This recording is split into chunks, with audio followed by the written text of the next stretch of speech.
Fala galera, sejam bem-vindos a mais um vídeo aqui do canal. Neste momento nós vamos conversar sobre um lançamento da Carol Biazin, que foi seu segundo álbum de estúdio chamado Reversa, que chegou assim, ó, digamos, com tudo. E olha, o que eu posso adiantar pra vocês é que é um álbum feito pra quem gosta de conceito, tá? Mas não é qualquer conceito não, é conceito mesmo. Então vem comigo resenhar esse álbum aqui neste vídeo, que tem muita coisa boa, mas também tem alguns problemas.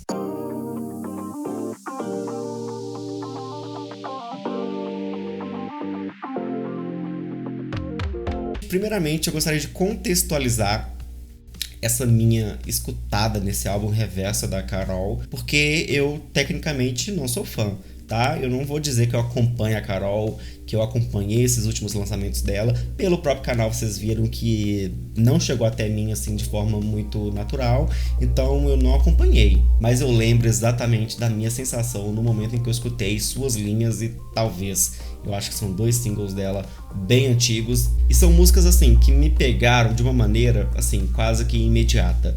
Eu simplesmente apaixonei com Suas Linhas, sei cantarolar até hoje. Então, tipo assim, eu não acompanho ela, mas essas músicas eu conheço e eu gosto bastante. Então esse álbum pra mim chegou com um aspecto meio novo, né? E assim, batendo o olho ali no nome Reversa e na capa, eu esperava um som futurístico, um som eletrônico, uma coisa que fosse inovadora, como por exemplo modo turbo da Luísa Sonza, como por exemplo algo que a Pablo Vittar faria, porque essa coisa mais intergaláctica, mais futurística, é uma pegada inovadora que alguns artistas estão apostando aqui no Brasil. E eu posso citar, por exemplo, a própria Pablo Vittar, também a Glória Groove e Duda Beat. Então tem um pessoal fazendo aí um movimento de impulso, né? Trazendo aí muitas novidades estrangeiras, eletrônicas, bem atualizadas mesmo para o mercado brasileiro. Mas só que não foi essa a realidade, né? A expectativa foi uma, mas a realidade foi outra. A realidade é que eu cheguei lá na primeira música e eu já percebi, ó, essa Carol quer jogar o jogo. Ela quer adentrar de vez, ela quer dominar, ela não tá pra brincadeira. Na primeira música, que é uma intro, né, é reversa, ao contrário ali, assim, escrito, eu já percebi que a Carol estava, assim, querendo dizer em alto bom som: eu estou jogando o jogo, eu cansei de ficar de escanteio, eu quero agora marcar gol. Então foi esse recado que eu senti logo na intro e foi continuando, me provando cada vez mais que o sentido, a vontade dela, a ganância dela era justamente nesse sentido de emplacar, tá? Tanto que na sequência a gente tem Mala Memo, Brinca com A, Garota Infernal, Glitter, que tem uma mesma pegada ali, mais anos 2000, mais pop tradicional mesmo, é um pop raiz, não tem quase nenhum elemento de fora, né, que faça uma ponte aí entre outros gêneros. É pop, tá? E é pop dos bons, tá? É muito parecido com Doce 22, por exemplo, da Luísa. Tanto que não só na sonoridade, mas o jeito de cantar parece até que poderiam ser músicas da Luísa Sonza, porque a estética da música, né, o estilo ali em que ela foi construída é algo que a gente já escutou antes. E também o jeito, a estética vocal da Carol, que é uma vocalista excepcional, também ali tá bem alterada, tá bem artístico, tá bem quase que imitando o que a gente já viu de sucesso no mercado no pop antes, tá? Com a Luísa Sonza, com a Pablo, com a Anitta. Então uma coisa mais falada, uma coisa mais sensual, uma coisa mais nasal, uma nasalidade muito grande, tá? Tanto que falta um pouco, inclusive, de oralidade nas palavras dela, que a dicção fica um pouco ruim, fica difícil de escutar a letra plenamente, porque é um jeito de cantar que envolve a gente, mas não deixa claro ali o que ela tá falando por conta dessa estética. Então, é um ponto positivo lembrar o que o mercado já produziu, mesclado com uma criticazinha sobre essa questão da estética que, pra mim, a Carol não precisaria ir tão a fundo numa estética específica. Pra mim, ela podia cantar como ela canta mesmo, que estaria ótimo. Mas enfim, né, gente? Ela fez grandes hits aqui nessa primeira sequência do álbum desse jeito. Então é isso, né? E analisando um pouco mais individualmente as faixas que já foram lançadas anteriormente, como Brinca com A e Garota Infernal, o aspecto visual, né, o clipe ali, esse tratamento visual que essas músicas receberam, a gente percebe que realmente é um intuito de trazer ali umas referências que deram certo no mercado, porém com a carinha de Carolzinha, né? Então ficou bem bacana essa primeira parte. Mas só, gente, que na hora que começou Ex Não Ama, eu falei, é isso aí. Eu falei, Carolzinha, é isso que você tem que fazer. Gente, indiscutivelmente é o som que a Carol sabe fazer melhor, né? Com certeza desbancou, assim, naturalmente a primeira parte, porque mostrou uma Carol que a gente já conhece, que é por acaso a Carol que eu conhecia, uma pegada muito mais intimista, uma coisa mais urbana, mais asfalto.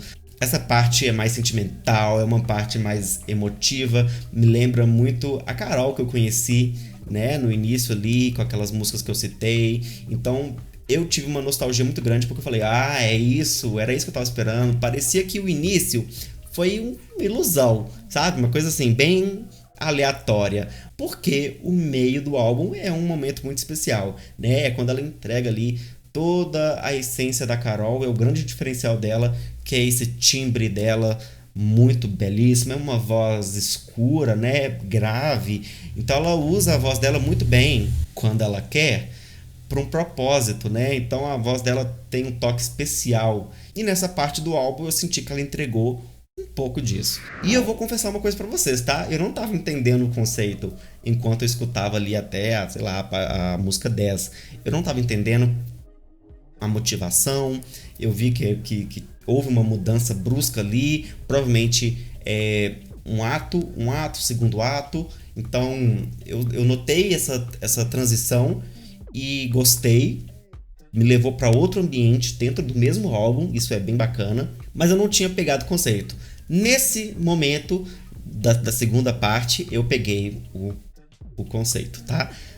E foi bacana demais, porque eu já fiquei ansioso para ver o que viria a seguir. E nessa parte também eu tive certeza que a Carol é uma compositora assim, excepcional, porque, gente, ela praticamente carrega essa segunda parte toda nas costas. Ela foi a grande compositora aí dessas músicas, de todas as músicas do álbum, especialmente da segunda parte. Então é um culhão que poucas têm, tá? Ela é muito boa na composição, as músicas dela são feitas milimetricamente e por uma equipe pequena, gente. Isso que é o mais legal. E depois a gente teve uma segunda interlude chamada Pouco. E aí o tom mudou de novo, tá? Mudou o tom e parecia agora uma coisa mais explícita, uma coisa mais sexual, entendeu? Uma pegada mais safadinha. E depois, naquele momento, caiu uma segunda ficha pra mim. Por quê? Eu sei que a Carol namorava a Dai, né? E eu pensei, gente, esse álbum é baseado no romance delas. E ela tá contando a história? Elas terminaram? Eu fiquei, meu Deus, elas terminaram. Porque eu acompanho mais a Dai, né? Não tanto a Carol, mas a Dai eu já vi muito delas juntas e tudo mais. Eu sabia que elas namoravam, sabia quem era a Carol e tudo mais, mas eu não sabia que elas terminaram. Então, escutando as músicas eu percebi. Não tenho muita certeza da orientação da Carol para poder afirmar se ela era bissexual, mas eu gostei da representatividade porque é um álbum baseado num romance lésbico que ela viveu de fato. E isso é muito porque, gente, a gente tá acostumado mais com uma coisa mais heteronormativa, né? Então, de acordo com as letras da Carol, a gente vai percebendo que a coisa é realmente inclusiva, é uma coisa, um diferencial, né, dela, trazendo aí temas que a gente não teve ninguém fazendo, né? Nenhuma outra artista se propôs a isso antes. E eu achei, assim, genial da parte dela, a abordagem tão metafórica em alguns momentos, mas tão explícita em outros. Então, uma história realmente muito bem pensada, muito bem escrita. Destaque para a música número 12, né, que é Bacardi, que tem inclusive a participação da Dai Lins na composição. Então elas terminaram, mas continuaram parceiras na música, no trabalho. E já ali no momento, beirando os 25 minutos do álbum, é um álbum bem rapidinho. A gente tem mais uma interlude que chama Menta com Chá e uma data, 30/3. Título meio personalizado, né? Pode ter algum significado aí que eu deixei passar porque eu não conheço. Porque depois dali só temos mais uma música chamada Fica Pro Café. E essa Fica Pro Café tá isolada do álbum, mas é porque ela tem realmente um brilho especial. Ela é a cartada final, ela tem aquele ar de, olha, a dona do álbum. E não por acaso ela é a mais romântica do álbum inteiro. Então eu percebi o conceito do álbum escutando a última música. O conceito reverso da história, que ela começa pelo fim. E o início tá lá no final. Eu nunca tinha visto isso em nenhum álbum. Geralmente as pessoas começam pelo início e vão até o final. Então isso foi bem legal de perceber ao longo do álbum. Foi uma experiência boa nesse sentido, porque não era uma coisa que eu estava acostumado a presenciar, né? Principalmente no meio mainstream brasileiro, onde tudo é muito repetitivo, onde ela própria se mostrou repetitiva no início, né?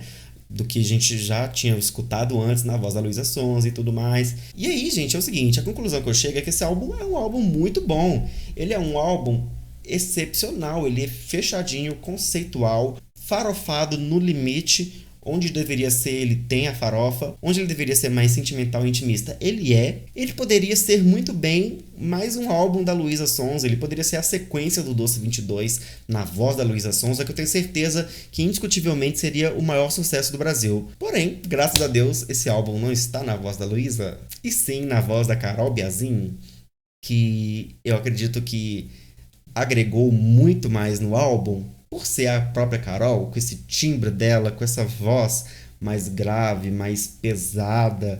É uma coisa mais difícil da gente encontrar no pop. A gente vê muito no pagode, a gente vê muito no axé, mas no pop... E eu tenho certeza que ela conhece esse potencial dela. Ela provavelmente já se sente exausta de aguardar uma oportunidade, então ela foi atrás dessa oportunidade com os mesmos produtores da carreira dela toda. Pelo que eu vi aqui, os Los Brasileiros fizeram aí todo o trabalho de produção do álbum, algumas composições, alguns palpites, né, provavelmente. É uma equipe completamente enxugada, muito comprometida com o propósito, e eu espero que eles consigam, gente, porque a Carol tem tudo para estourar, para ser um sucesso nacional, literalmente, como a gente já viu outros fazendo, né? O João estourou aí recentemente de uma maneira como nunca foi antes. A Priscila Alcântara está tentando. O Thiago Pantaleão também. E a Carol, eu acho que está até à frente, né? Eu acredito que ela esteja aí a um passo. E eu espero que aconteça nesse álbum, porque todo mundo merece escutar esse álbum e sentir essa experiência. Então é isso, gente. É um álbum que tem estética, conceito, tem um motivo de existir. Não tem nada mais prazeroso do que acompanhar uma jornada tão criativa nesse sentido, tá? Por mais que as músicas não sejam inovadoras, não tenham nenhum aspecto progressista no sentido de estar levando aí a música pop para um lugar diferente. Pelo contrário, é um jogo de uma cantora que quer viver este momento aqui que o pop nacional se encontra, porém fazendo parte dele. Essa foi a minha review, minha análise, minha resenha. E agora eu gostaria que você deixasse a sua opinião aí também nos comentários pra gente continuar a conversa sobre Carol Biazin e Reversa logo mais, ok? Então por hora é só, um grande beijo e até o próximo.